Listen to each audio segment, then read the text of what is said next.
तो दोस्तों आज हम एक्सप्लेन करने वाले हैं थिएटर में नई रिलीज हुई मूवी ग्राउंड जीरो। इस मूवी में आप हमारे देश के इंटेलिजेंस को देखेंगे, जहां पर आप बीएसएफ को देखेंगे कैसे कश्मीर में हुए गए आतंक को वो लोग रोकते हैं। इस मूवी में बहुत सारे वर्ड्स है जो कि मुझे बीप करना पड़ेगा, नहीं तो वीडियो में दिक्कत हो सकता है, बट आप लोग समझ जाएंगे। बहुत सेंसिटिव मुद्दे पे ये मूवी बेस करा गया है और करंट सिचुएशन को देखते हुए मैं वीडियो को थोड़ा ये कोशिश करूंगा कि ज्यादा एक्सट्रीम में ना जाऊं। तो चलिए वीडियो को लाइक कर दीजिए, शुरू करते हैं मूवी की एक्सप्लेनेशन। मूवी के शुरुआत में हम 2001 का श्रीनगर देखते हैं। अगस्त महीना हम देखते हैं कुछ कश्मीरी बच्चों को अहमद करके एक लड़के ने कुछ बंदूकें थमाए और उनको एक टास्क दिया, अगर वो पूरा कर पाते हैं तो उनके फैमिली को पैसे मिलते रहेंगे और उनको हर एक काम के बदले 5,000 रुपए मिलेगा। काम ये था, किसी भी भीड़ भाड़ इलाके में जाओ, वर्दी पहने हुए आदमी के सर पे गोली मारो, फिर गायब हो जाओ। एक आदमी को मार डाले तो तुमको 5,000 रुपए मिलेगा। तभी उनमें से एक बच्चा हुसैन करके वो डरता है और ये बोलता है अगर कभी हम पकड़े गए तो हमारा फैमिली का क्या होगा।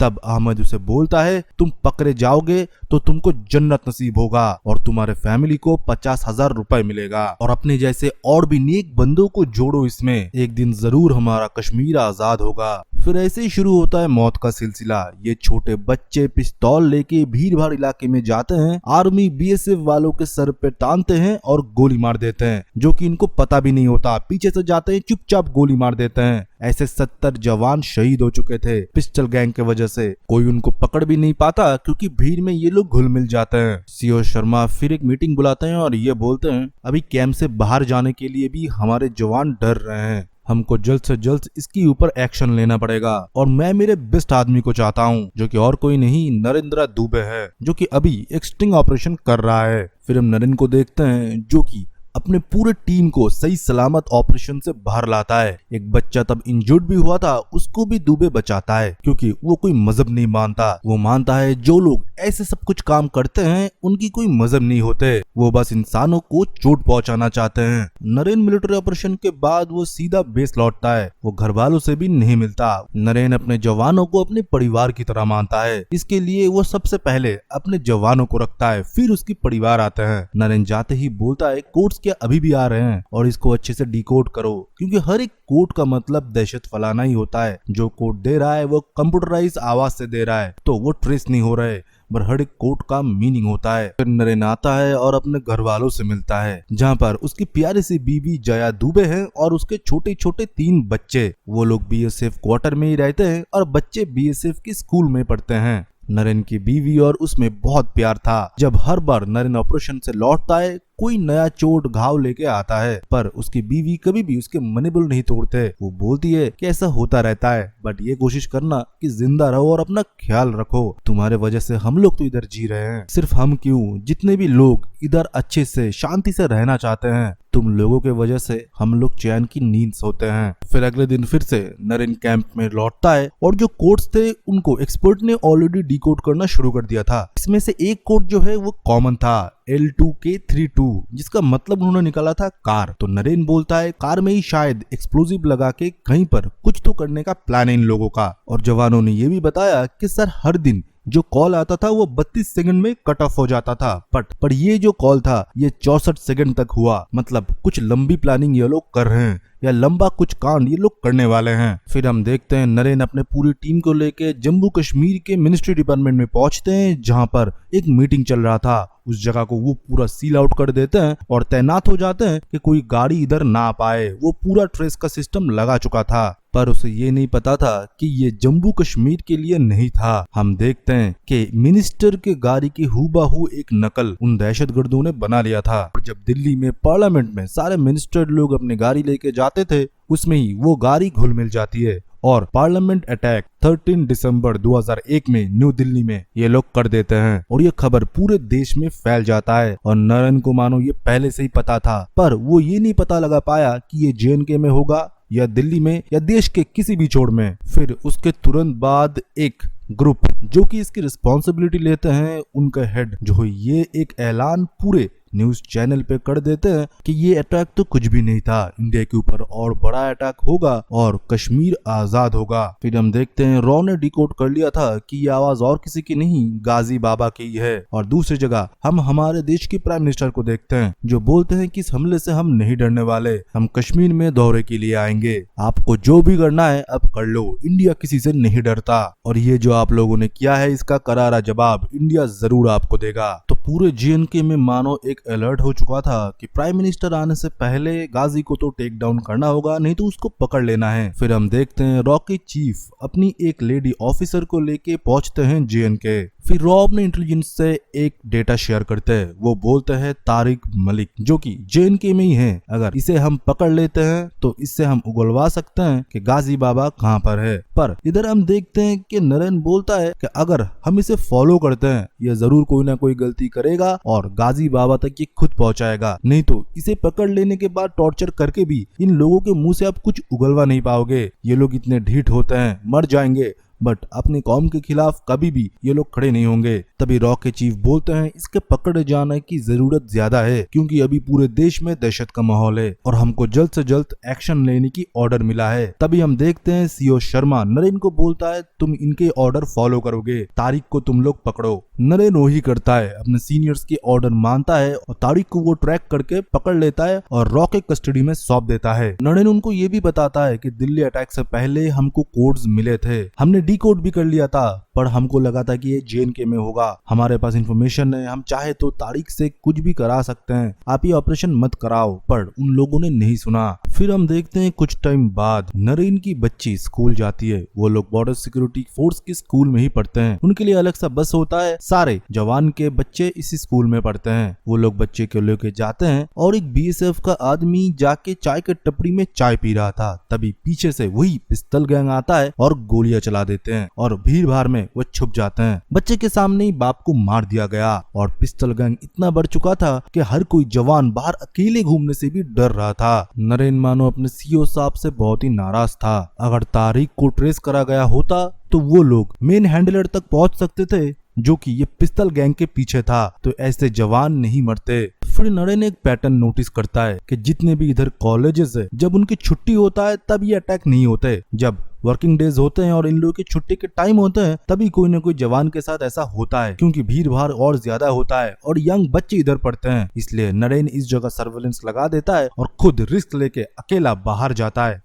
है, ऐसा बिहेव करता है कि वो कहीं पर नजर नहीं रख रहा, वो एक वॉकमैन से गाना वगैरह सुनता है। तभी एक लड़का पीछे से उसके तरफ बंदूक तान देता है, वो हुसैन होता है, पर नरेन उसे पकड़ लेता है और 4-5 थप्पड़ लगा देता है। वो बच्चा अपनी जान की भीख मांग रहा था क्योंकि उसे लग रहा था कि ये लोग इसे गोली मार देंगे। नरेन उसे उधर से लेके जाते हैं उसके घर में ले जाने के बाद उसके घर के हालात देखते हैं और उससे सब कुछ पूछते हैं। वो बताता है कि हमको 5000 रुपए मिलते हैं एक BSF जवान को मारने के लिए, पर उसका नाम हमको नहीं पता, मेरा घर नहीं चलता, अगर मैं मारा गया तो इनको 50,000 रुपए मिलेंगे। नरेन बोलता है 50,000 रुपए तो मिलेंगे, पर वो 50,000 रुपए कब तक चलेंगे, ये तुमने कभी सोचा है? और हमारे देश में अगर तुम जैसे लोग पकड़े जाते हो, तुम्हारे पीछे तुम्हारे फैमिली का क्या होता है वो तुम्हें पता है, कोई भी उनको एक्सेप्ट नहीं करते, बाकी की जिंदगी मौत के आंसू रोते हैं वो लोग। मुझे तुमसे कोई दुश्मनी नहीं है, तुम्हें अगर मैं मार भी दूं कोई फर्क नहीं पड़ेगा, 2 लोग और आ जाएंगे, तुम मजबूरी में कर रहे हो। हुसैन फिर मानो थोड़ा सहम जाता है और वो पूरा सच्चाई बताता है कि अहमद करके एक लड़का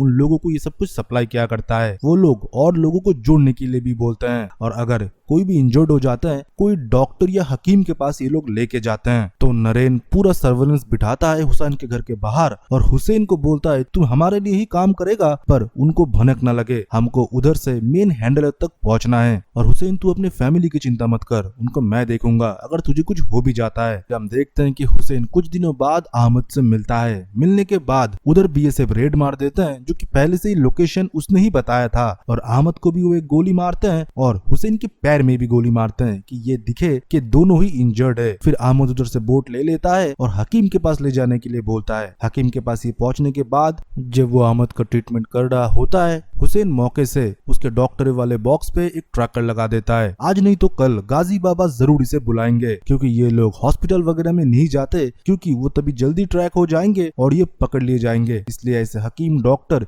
ये लोग रखते हैं। और कुछ दिनों बाद वो दिन भी आते हैं। हकीम को वो लोग गाजी बाबा तक लेके जाते हैं। गाजी बाबा थोड़े इंजर्ड थे, हकीम के चेहरे पे मार्क्स था और वो ट्रैकर की मदद से नरेन और उसकी टीम उसे फॉलो भी करते हैं। पर वो एरिया बिल्कुल सेफ नहीं था। मौका मिलते ही नरेन उनके ऊपर अटैक कर देता है, पर बैकअप उतना ज्यादा नहीं था तो नरेन को बहुत परेशानी हुआ। उसको खुद छुपना पड़ा और वो मौका देख के गाजी बाबा उधर से भाग निकला। दूसरी जगह फिर हम आदिला और नरीन को देखते हैं। क्योंकि नरीन ने ऑलमोस्ट गाजी बाबा को ट्रैक कर ही लिया था, इसलिए आदिला उसके साथ जुड़ के काम करती है, जो कि रॉ से होती है। ये लोग बात कर ही रहे थे कि गाजी बाबा को हम कैसे पकड़े, तभी और एक न्यूज आता है जहां पर हम देखते हैं 24 सितंबर 2002 अक्षरधाम में अटैक होता है। बहुत सारे तीर्थयात्री को जो कि उधर आए थे भगवान के दर्शन करने के लिए, उनको हॉस्टेजेस बनाया जाता है और बहुतों को मार दिया जाता है। उधर एनएसजी बुलाया जाता है, पर ये देश के लिए बहुत बड़ा फेलियर था। पर इसके पीछे भी गाजी बाबा का हाथ था। फिर हम देखते हैं आईबी चीफ और सीओ कर्नल मिलके आदिला और नरेन को बहुत खरी खोटी सुनाते हैं कि तुम लोगों के नाक के नीचे से ये अटैक हो गया और ये इंटेलिजेंस फेलियर का रिस्पॉन्सिबिलिटी तुम लोग किसे मानते हो। इतना सब कुछ सुनने के बाद इनके मॉरल भी डाउन होते हैं। फिर ये लोग फिर से छानबीन शुरू करते हैं। अक्षरधाम में जो बाहर से कोऑर्डिनेट भेज रहा था उनको ट्रेस कराया जाता है, जो कि चाँद खान का होता है, जो कि अपना नाम चेंज करके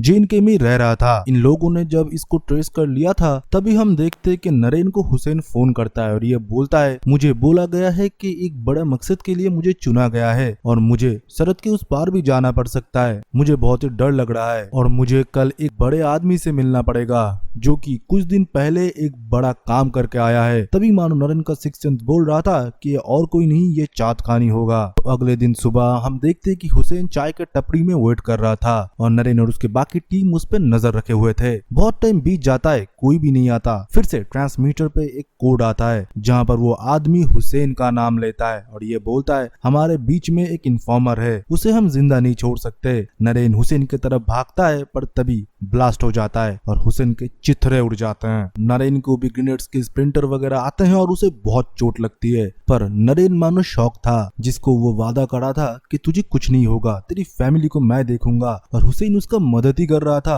वो आज जिंदा नहीं रहा। इसके पीछे का कारण वो अपने आप को मानता है, पूरी जिम्मेदारी वो खुद लेता है। पर BSF चीफ सीओ शर्मा बता देता है कि हुसैन उन लोगों के लिए काम करता था। BSF की ये एक जीत है। नरेन को मानो ये सुन के बहुत ही गुस्सा आता है। वो सीधा कन्फ्रंट करने के लिए चले जाते हैं अपने सीनियर ऑफिसर से, पर सीओ कर्नल बोलते हैं ये पॉसिबल नहीं है, तुम मुझे गलत बोल रहे हो, ये तो पिस्तल गैंग के लिए काम करता था, लोगों के ऊपर से भरोसा उठ जाएंगे, BSF आर्मी वालों के ऊपर से भरोसा उठ जाएंगे। तो तुम सोच रहे हो कि अगर हम एक हुसैन को ठीक ठहरा देते हैं ये लोग क्या चुप रहेंगे? इससे उनको मैसेज जाएगा कि ऐसे काम करोगे तो तुम्हारा भी हालत ऐसा ही होगा। नरेन तब बोलता रहा वो पैसों के लिए सब कुछ कर रहा था, उसके घर के हालत ठीक नहीं थे। तब सीओ बोलते हैं घर के हालत बहुतों के ठीक नहीं होते, हर कोई गन नहीं उठा लेता। नरेन चाहता था कि उसकी पोस्टिंग दूसरी जगह हो जाए, पर सीओ बोलते हैं प्राइम मिनिस्टर आने तक तुम्हें इधर रहना पड़ेगा, यही तुम्हारी पनिशमेंट है। नरेन हुसैन के फैमिली के लिए कुछ भी नहीं कर सका, वो लोग तो उसे दुश्मन मानने लगे थे। नरेन तब बहुत डिमोटिवेट हो चुका था, उसे मानो अपनी गलतियां नजर आ रहे थे कि हुसैन उसके वजह से आज जिंदा नहीं है। तब उसकी पत्नी उसे समझाती है तुमने जब हिम्मत दिया तभी ये जवान अकेले बाजार में निकल रहे थे, तुमने जब हिम्मत दिया तब हम हमारे बच्चों को स्कूल में छोड़ते हैं, अगर तुम हो तो हम हैं, अगर BSF है तो हम हैं, और तुमको ये मिशन कंप्लीट करना पड़ेगा। नरेन तब ये डिसाइड करता है कि गाजी बाबा को तो वो जरूर पकड़ेगा और उसे मौत की घाट उतारेगा। वो फिर सीएम के दौरे में खुद रहता है और वो भी वही प्लान करता है। सीएम के गाड़ी के अलावा बहुत सारे ऐसे गाड़ी बनाए गए जो कि हूबहू उसी तरह दिखते हैं और नरेन और उसके एक ऑफिसर उसी गाड़ी के अंदर ही होते हैं। वो एक्सट्रीमिस्ट ग्रुप जिन्हें लगता है कि इसके अंदर प्राइम मिनिस्टर होगा वो उन पे अटैक कर देते हैं, पर वो गाड़ी के अंदर नरेन और उसके ऑफिसर थे। फिर BSF और उन ग्रुप के बीच में मुठभेड़ होता है जहाँ पर नरेन उन लोगों को टेक डाउन करता है और एक आदमी को उधर से वो कस्टडी में ले लेता है। वो आदमी फिर रोता है और बोलता है सर इन्होंने मुझे अगवा किया और पैसे दिया, बोला कि तुझे काम करना पड़ेगा नहीं तो तेरे फैमिली को मैं मार दूंगा, मैं गटर नाला साफ करने की सर काम करता हूँ, और रोता रहता है। पर नरेन अभी अलग मूड में ही था, वो बोल देता है मुझे अभी ये सब कुछ नहीं सुनना, मुझे पता ये सारे कांड तूने ही किया है, तूने ही अक्षरधाम में अटैक कराया था, तूने ही पार्लियामेंट में अटैक कराया था, ये तक कि मोहब्बत होटल में भी तू ही रुका था। तब वो आदमी बोलता है, सर मैंने अक्षरधाम भी नहीं कराया, मैंने पार्लियामेंट में भी अटैक नहीं कराया और मैं दिल्ली में मोहब्बत होटल में भी नहीं रुका, आप मुझे फंसा रहे हो, मैं भोला वाला एक गाँव वाला हूँ। नरेन तब मुस्कुराता है और ये बोलता है, मोहब्बत होटल दिल्ली में है ये मैंने नहीं बताया, ये तूने खुद बताया। तब मानो उसका सच पकड़ में आ गया। नरेन बोलता है, तू ही चाँद खान है, ये मुझे पता है। फिर चाँद खान गाजी बाबा के घर का लोकेशन देता है जहाँ पर ये लोग जाते हैं, रात में रेड डालते हैं पर उधर कोई भी नहीं था। उधर एक फोटो मिलता है जो कि एक छोटी बच्ची की होती है। नरेन तुरंत पकड़ लेता है कि छोटा लड़का उसी के बच्चे के स्कूल में पढ़ता है। फिर उस बच्चे के ऊपर ये लोग नजर रखे कि उसकी माँ उसे किस घर में लेके जाते हैं। तब वो जब एक घर को ट्रेस करते हैं तब वो लोग अपने सीनियर मतलब सीओ कर्नल को बताते हैं कि इस घर में गाजी बाबा है, हमको अटैक कर देना चाहिए। फिर से वो बोलते हैं ये प्रोटोकॉल में नहीं है, हम ऐसे ही अटैक नहीं कर सकते, वो सेंसिटिव एरिया है और आईबी और रॉ के हिसाब से गाजी बाबा जेएनके में नहीं है, वो दूसरी जगह है। पर नरेन को अपने ऊपर पूरा भरोसा था। नरेन को सस्पेंड भी कर दिया गया बहसबाजी की वजह से, पर नरेन नहीं माना। रात में वो खुद वेपन के साथ निकल जाता है, उसके साथ उसके 2 ऑफिसर भी थे। जब नरेन रात को घर में नहीं आता उसकी बीबी परेशान हो जाती है। दूसरी जगह हम देखते हैं रॉ ऑफिसर आदिला को भी पता लग जाता है कि गाजी बाबा को अकेले ही नरेन पकड़ने के लिए गया है। तो वो सीओ कर्नल से मिलते हैं और बोलते हैं बीएसएफ के बैकअप हमको भेजना पड़ेगा उन लोगों के लिए। चुपचाप वो लोग उनके ऊपर हमला कर देते हैं, पर उधर और भी परिवार थे। औरतों और बच्चों को वो लोग साइड में कर देते हैं और गाजी बाबा को पकड़ने के लिए गए थे। एक रूम के अंदर एक हिडन रूम भी होता है जिसके अंदर गाजी बाबा के बॉडी डबल भी थे। नरेन उनसे भिड़ जाता है और नरेन के 2 सिपाही भी उधर इंजर्ड हो जाते हैं और एक शहीद हो जाता है। नरेन कैसे भी करके गाजी बाबा को पकड़ता है, एक बॉडी डबल को खत्म करता है और दूसरा उसके ऊपर AK-47 से फायर कर देता है। नरेन के बॉडी में 6 गोलियां भी लगते हैं, पर गाजी बाबा को वो जिंदा नहीं छोड़ता, उसे वो जान से मार देता है। फिर कुछ टाइम बाद बीएसएफ की बैकअप भी उधर पहुंचते हैं और इसी के साथ ग्राउंड जीरो मूवी की एक्सप्लेनेशन खत्म होता है। ये एक ट्रू स्टोरी पे बेस करा गया मूवी है। आई होप आपको वीडियो पसंद आया होगा। वीडियो को एक लाइक कर दीजिए, सब्सक्राइब करिए चैनल को, बेल आइकन को दबा दीजिए ऐसे बेहतरीन मूवीज के, ट्रेंडिंग मूवीज के फर्स्ट एक्सप्लेनेशन पाने के लिए। तो चलिए तब तक के लिए बाय बाय एंड सी या।